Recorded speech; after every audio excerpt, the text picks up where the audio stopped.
What's up guys, Colt Capperrune here. Thanks for stopping by for another video. So today we're gonna take a look at the brand new M1 MacBook Pro. So we're gonna do an unboxing and then I'm gonna spend a few days getting all my software installed, make sure I don't have any problems, compatibility issues, and then we're gonna run some tests in Pro Tools and see what the power of this is like, the CPU is like, and then we're gonna compare it to my trash can Mac Pro. We'll also see what Photoshop and Lightroom and Final Cut and all that stuff, how it compares here versus the trash can. Now, ever since Apple released their new chips, I thought that this computer might actually be more powerful than my trash can. And so I figured since I'm gonna run all these comparisons anyway, it might as well be a video. So, cheers to y'all. I hope 2021 is a better year than 2020. Oh, that's so hot. Now we're ready. Let's get this thing unboxed. There it is.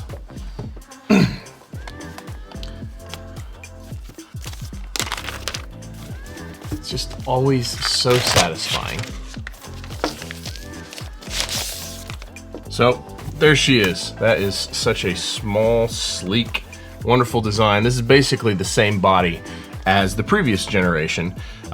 Exterior has not really changed on these. So what all we got in the box? So we get charging cable,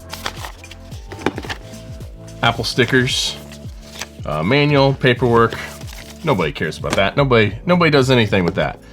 We get the power brick. Now, this is actually the larger power brick from what comes with the MacBook Air. The MacBook Pro actually comes with a heftier power brick. I do want to say that that is a very nice feeling power cable.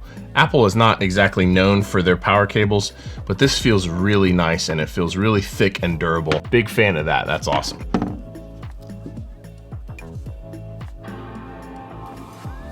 Oh, we even got the good sound. Automatically fires up when you first open it. So I'm gonna get this all set up and then we'll start installing software. Okay, that didn't really go as planned. So it's actually been a week since I did the unboxing portion of this video, and I've spent some time with it and I've edited lots of photos with it. I edited my last YouTube video on it.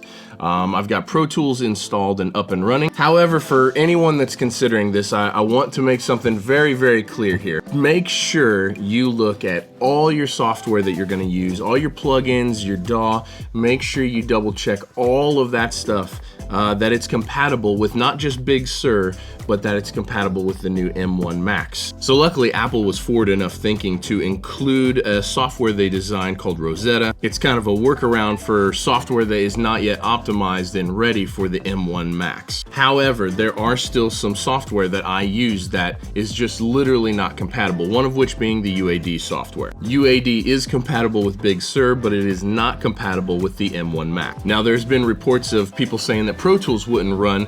I'm running Pro Tools just fine with no issues, no glitches. It's fast, it's snappy, it's working great. Okay, so let's talk about some specs of this computer, how I spec'd it out, and then I'm gonna go ahead and talk about the specs of the trash can real quick, since ultimately by the end of this video we're gonna be comparing the two. So this MacBook Pro with the M1 chip I got with 16 gigs of RAM. It's got 8-core CPU, it's got an 8-core GPU. There's not really any options with that stuff. It just kind of is what it is. I got this one with the 256 gigabyte hard drive because all the work that I do runs on external hard drives. No matter what, all my video editing, all my Pro Tools session, I always run on external hard drives, and that is gonna become even more so now that I will be running two separate computers for everything. But I did get the 16 gigabyte RAM. That was an upgrade that I thought was worthwhile because the base model of this has only 8 gigabytes of RAM. And my trash can Mac Pro that I've been using for years now has 12 gigabytes of RAM. And so I absolutely didn't want less gigs of RAM than my main studio computer. Now with these new M1 Max, as of right now, these first generations, you cannot upgrade the RAM after. You have to order what it is that you want, like at the time that you order it, because it's built into the chip. There's no way that you can upgrade it later. So this is going to be interesting to see how Apple moves forward into the more pro space, their Mac Pro, and like the bigger laptops and the iMac Pro and whatnot. As they move further into the pro space, they're going to have to do something to make it more modular, because I don't think anyone's going to spend $6,000 or $10,000 or $40,000 on a Mac Pro and not be able to update the RAM. Okay, so I'm gonna throw the specs of my Mac Pro up on the screen right now so you can see it. I've been running this Mac Pro since about 2014, and it has served me really well. I don't ever run out of power when mixing. Sometimes when I have a session that has a lot of virtual instruments going on, sometimes it'll start to bog, but I've only hit the limits of this computer, of my Mac Pro, a couple times ever since I got it, and almost every session that I work on is over 100 tracks. So as of the filming of this video, Lightroom and Photoshop have been updated for the M1 Max. They're both incredibly snappy and incredibly fast. Lightroom is absolutely faster and snappier on this MacBook Pro than it is on the trash can. And Final Cut is absolutely mind-blowingly fast on this new MacBook Pro. Now that was the main reason that caused me to pull the trigger on this new computer, is it was gonna be my photo video editing machine, primarily for YouTube here. And all the reports and all the reviews that I watched were saying that Final Cut Pro on the new Macs was like 2 and 3 times faster than on the old Intel Macs. And that is exactly my experience as well. Rendering out a 10-minute video on the new MacBook Pro takes about 4 or 5 minutes. So it's like a 2 or 2.5 times render speed. That same 10-minute video on the trash can Mac Pro will commonly take 20, 30, sometimes even 40 minutes to render out. So we're seeing render times compared to the trash can, we're seeing render times on these MacBook Pros, these new M1 Macs, that's multiple times faster than the Intel trash can Mac Pros. Something else we should talk about is battery life real quick. These have insane battery life. Apple's claiming 20 hours, up to 20 hours of video watching on this computer, which is just absolutely insane. Now, to be fair, everything that I've done on this computer has been pretty heavy lifting. Big Pro Tools sessions, big video files, rendering videos out. So I've not quite gotten 20 hours. However, I am only charging this every other day, even though I'm doing very heavy lifting with it 100% of the time that I'm on it. So I feel like 2 whole days of work on this computer without charging it is pretty crazy. But what about Pro Tools? What about music production? This is the part of this video that I have not seen anyone talk about yet, other than a couple YouTubers saying that they were not able to run Pro Tools on these yet. So like I said, the UAD software is not compatible with this yet, so I've only been able to actually just kind of run tests. I can open Pro Tools sessions just fine, but I really wanted to run a CPU test and see how powerful this actually was, and then run the same test on the trash can and see how powerful that was. Also, I want to remind you that Pro Tools is currently running through Rosetta. Pro Tools has not even been optimized for the M1 chips yet, and so whatever results we're about to see here, they're likely to get even better once Avid releases an M1 version of Pro Tools. So in order to test the CPU power of this new MacBook Pro, I created a brand new Pro Tools session. I created 1 instrument track, and then I put a pink noise, a signal generator for pink noise, on that instrument track.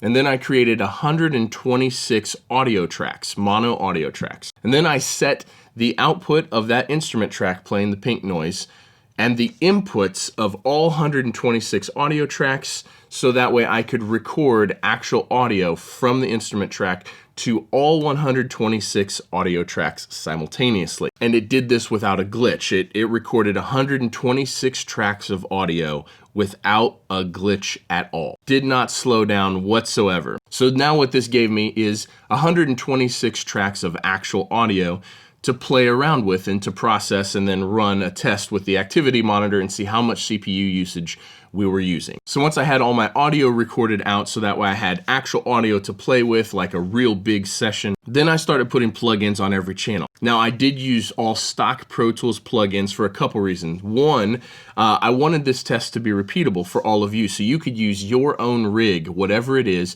and use stock Pro Tools plugins and see what your CPU usage is, so that way you could directly compare how powerful your rig is to this new computer. And I'm even gonna put a link in the description down below to download this exact session, so you can download the session and then you can open it up and then use the exact same session and see how it works for you. Okay, so here's where it gets really fun. I started loading up plugins on this new session, and I put in insert 1 the 7-band EQ, the stock Pro Tools EQ. On insert 2, I put the compressor. On insert 3, I put lo-fi. On insert 4, I put a stereo reverb, deverb, the stock Pro Tools reverb, and then on insert 5, I put a stereo delay. Now, reverbs and delays are traditionally like the CPU taxing plugins, especially reverbs. So I thought, I wonder if this computer will be able to handle if I put those same 5 plugins on all 126 tracks. 126 EQs, 126 compressors, 126 reverbs, and 126 delays. This is obviously completely unrealistic, and you wouldn't ever actually do this. But I wanted to try to max this computer out and see where we could get to with it. So once I got all the plugins across all the channels, I hit play, open the activity monitor, and I'll throw it up on the screen here. You can see that the CPU usage is hovering around 38 or 39% with 126 reverbs going. Now, to be fair, these plugins are going to be much lower CPU usage than probably some of the ones that you use. They certainly are lower CPU usage than some of the ones that I use. However, this is a really good base test. So I airdropped this session to the Trashcan Mac Pro, opened it up in that computer, hit play, open the activity monitor, and the Mac Pro registered a CPU usage of around 43%. Now, how these two computers handle different loads is going to be different depending on the application. Obviously, we've already talked about the video specs of these M1 Macs being 2 and 3 and whatever, 10 times faster than the Trashcan Intel Mac. So we didn't see that kind of performance gain in Pro Tools. However, the fact that Pro Tools is running through Rosetta, not even optimized for the M1 Macs, and it still showed a lower CPU usage than the Trashcan Mac Pro on the exact same session, well, that's pretty nuts to me. So yeah, M1 Macs all the way, but not until all the software has been updated and optimized for these computers. I do want to reiterate that this cannot replace my Trashcan yet, because we have no idea how long it's going to be until all the software companies update their software, and I can use all my EQs and all my reverbs and all the plugins that I use in addition with my actual interface to mix with hardware. Obviously, you got to have an interface if you're going to do serious work. So whatever interface that you're using, make sure it's compatible. Make sure you go through all the plugins that you use in your mixes and make sure each one of those companies has updated it. But when that happens, when all these companies have updated all this software, these are going to be just unbelievably killer machines for music production. So once all that has been updated, I'll do another video on this, because like I said, as of right now, I literally can't run a session on it. I literally can't do a full mix on it. If I was only using stock plugins, then sure, I could totally work on it right now. Using headphones, of course, because I can't run my interface off of it. But man, the future is exciting. This is exciting stuff to me, because computer processing power for most of my career was the limiting factor. Back in the day, I used to run a Pro Tools HD3 rig because I need all those hardware process cards to even be able to get through a mix. And then when the Trashcan Mac Pro came out, that coupled with the UAD thing allowed me to not use Pro Tools HD, because between those, the computer and the UAD power, I was able to get through a mix just fine. And now this is even more crazy to me, that now in a laptop that costs less than half the price that Trashcan did, we're seeing greater performance. In some cases, Lightroom and Final Cut Pro, for example, we're seeing 2, 3, 4 times the power that these old Intel Macs have.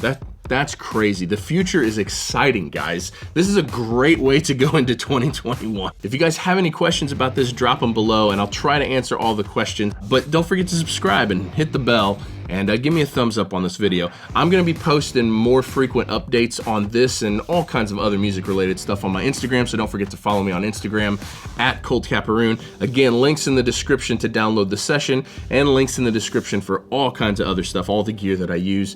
It's just cool to go look through it if nothing else. Thank you guys for watching. I'll see you in the next one. Peace.